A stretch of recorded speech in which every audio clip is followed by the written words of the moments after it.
El segundo paso consiste en verificar si solo con el ajuste de la ganancia del compensador es suficiente para obtener los polos de lazo cerrado deseados.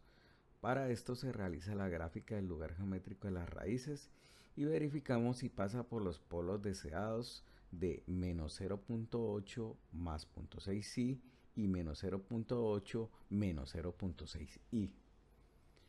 Recordemos que para dibujar el lugar geométrico de las raíces se parte de la condición de ángulo, que en este caso está determinado por los ángulos de los tres polos de la planta a medida que cambia la ganancia, es decir, el ángulo de GS por HDS es igual al ángulo de 10kc sobre S más 1, S más 2, S más 3.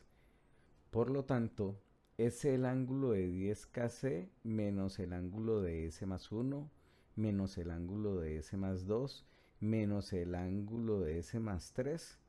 Y todo esto debe ser igual a más o menos 180 por 2L más 1, donde L es igual a 0, 1, 2, 3 hasta infinito.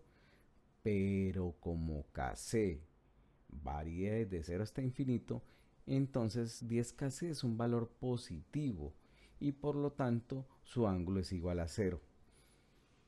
De esta forma, la expresión del ángulo se reduce a que el ángulo de GS por HDS es igual a menos el ángulo de S más 1 menos el ángulo de S más 2 menos el ángulo de S más 3, y todo esto debe ser igual a más o menos 180 por 2L más 1, o sea, por un número impar. Realizamos entonces la gráfica del lugar geométrico de las raíces utilizando el código de MATLAB. En esta gráfica observamos que el lugar geométrico de las raíces está compuesto por tres curvas, que son los caminos por donde se desplazan los polos del lazo cerrado a medida que se varía la ganancia desde 0 hasta infinito.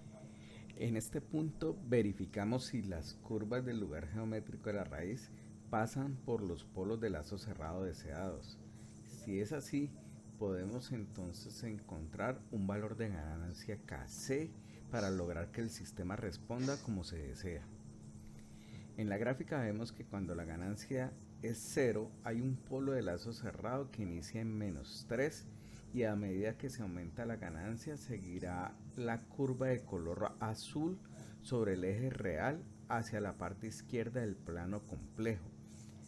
Las otras dos curvas de color rojo y verde parten desde menos 1 y menos 2 y a medida que se aumenta la ganancia, los dos polos de lazo cerrado se buscan entre sí sobre el eje real hasta cuando se chocan y se abren volviéndose complejos conjugados. Sin embargo, observamos que estos dos polos no pasan por encima de los polos deseados que están en menos 0.8 más 0.6i y menos 0.8 menos 0.6i. Por lo tanto, no es posible ajustar un valor de ganancia para lograr el comportamiento de lazo cerrado que se requiere.